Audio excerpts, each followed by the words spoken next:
Rádio Globo, 1220 AM e 89,5 FM. Olha aí, o Timo Júnior já voltou.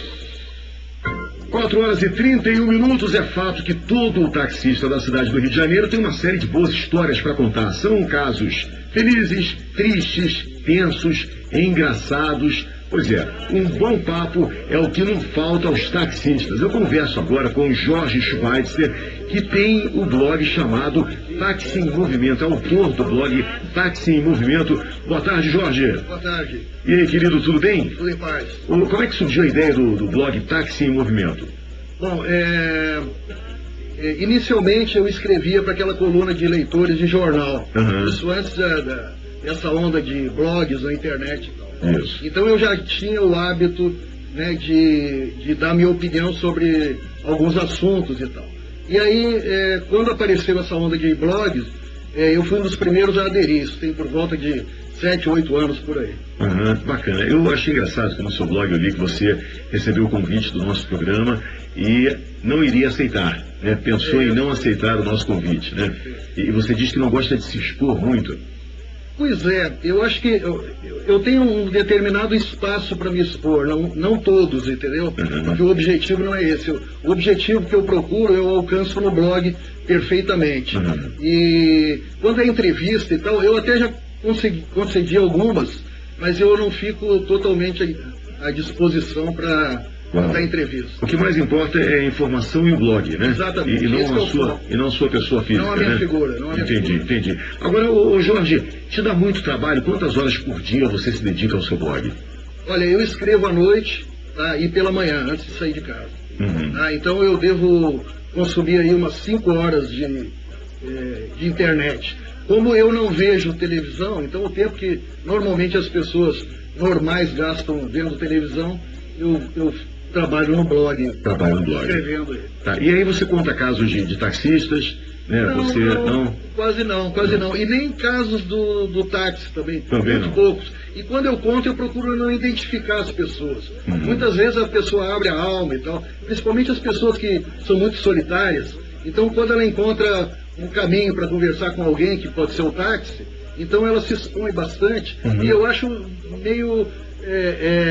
não é legal eu ficar colocando a pessoa dessa forma no blog. Então, às vezes eu conto algumas histórias de solidão, de felicidade e tal, mas não dando muitas pistas de quem foi os protagonistas da história, né? Da corrida no táxi. Você não é carioca, né? Sou gaúcho. É gaúcho, né? Eu estou há 40 anos no Rio. 40 anos no Rio. 40 anos no Rio de Janeiro. E é engraçado, eu percebo que o seu blog, ele é jornalístico.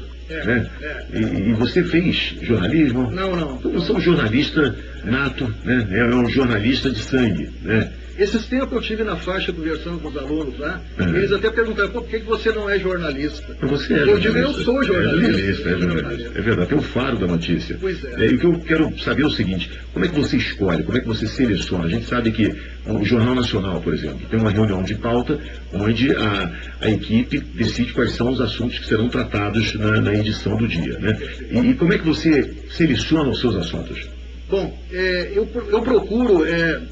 procuro, às vezes, alguma informação que não tenha tido uma grande repercussão, mas que deveria ter tido. Uhum. Tá?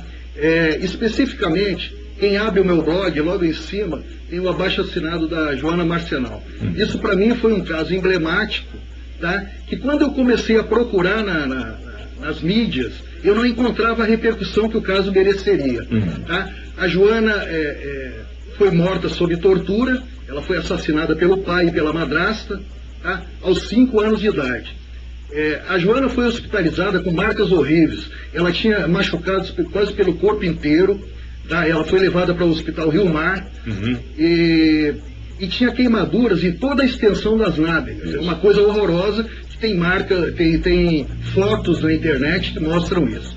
A Joana só foi levada ao hospital pelo pai e pela madrasta depois de ficar um dia completo em coma, em semicoma, na sala do apartamento do pai. Uhum. Tá? O pai tinha guarda da Joana, sob alegação de alienação parental.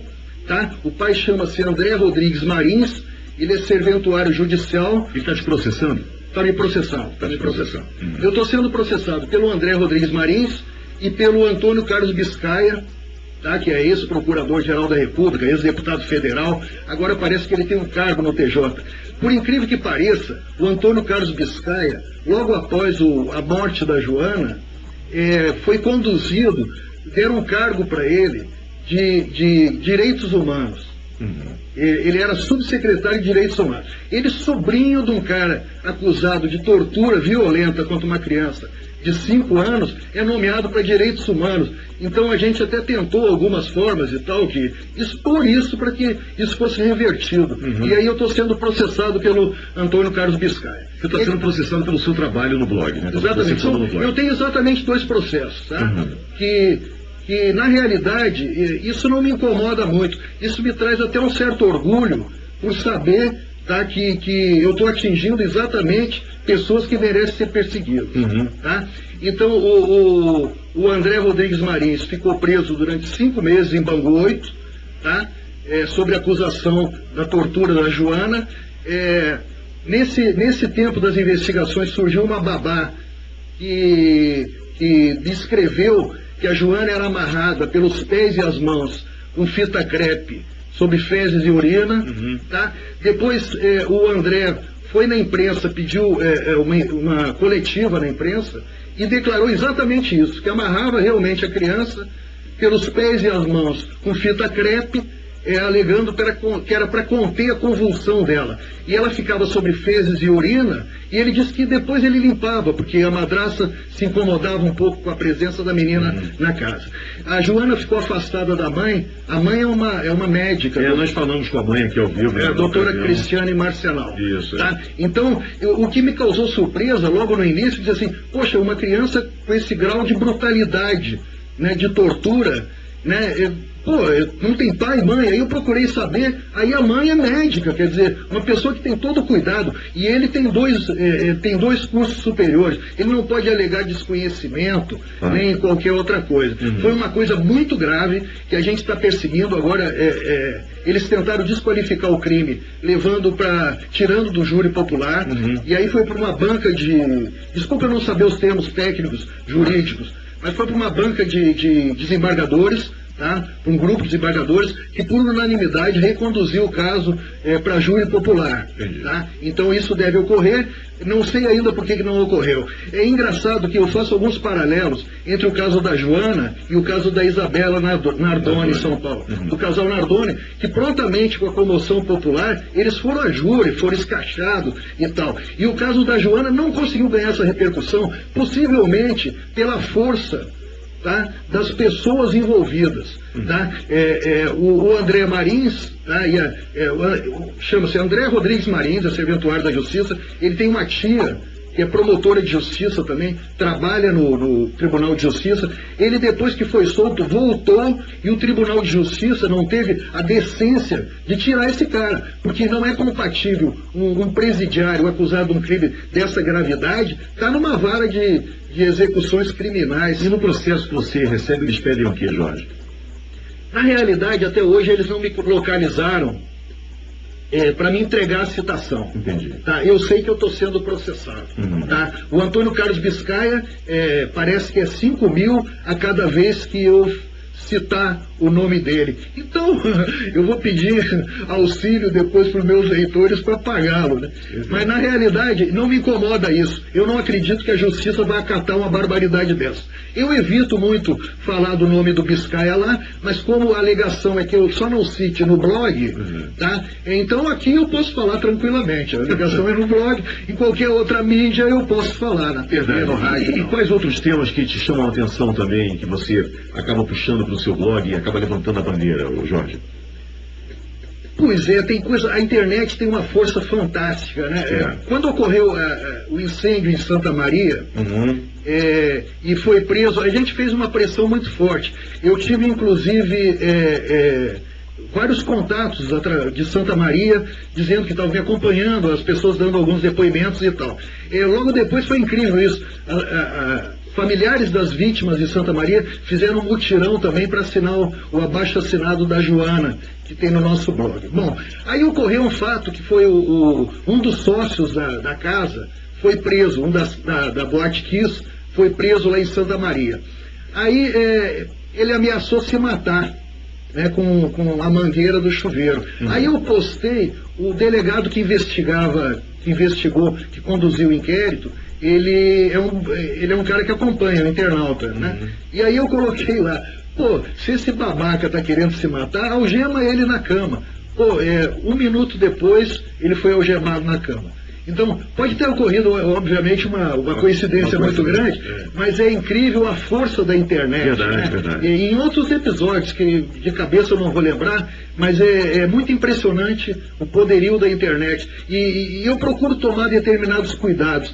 Quando surge um caso assim, por exemplo, desse caso da Joana, eu procurei todos os caminhos, todos os envolvidos. Claro. Eu não fiquei atrás do teclado escudado, só escrevendo. Eu estive com o diretor do IML, Dr. Frank Perlini, porque eu supunha que o laudo da Joana demorou muito a sair, para não coincidir com a eleição para deputado federal que ia ocorrer do Antônio Carlos Biscay. O que eu acho bacana no seu blog, Jorge, é que você não se esconde, literalmente. Está aqui, táxi em movimento, e logo embaixo você coloca o seu nome, você assina. Perfeito.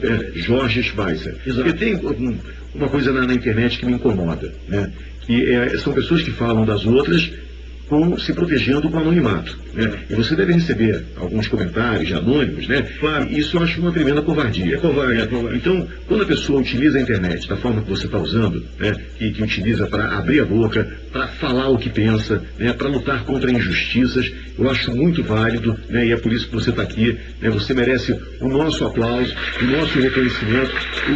O Jorge é um taxista, mas que no blog dele, ele leva informação, e a gente não está falando de um pequeno blog. Ele já teve quase 4 milhões de visitas, né? É um blog que é muito visitado. O Jorge, eu fico muito grato pela sua visita aqui. Você pode voltar quantas vezes você quiser. Parabéns pelo seu trabalho, parabéns também pela sua indignação. Eu acho que caberia aqui conversar com você a tarde inteira, porque assunto você tem. Inclusive, é bom taxista, pode entrar aqui, né, acessar o blog Táxi em Movimento, vai ter assunto para todo tipo de passageiro, né?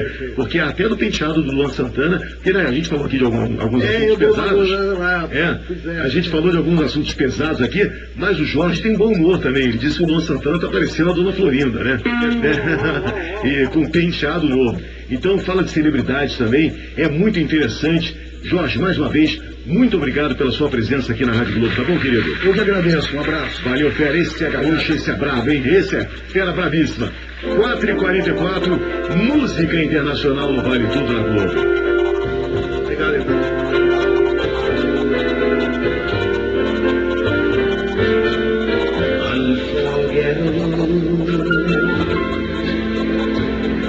That's what you are.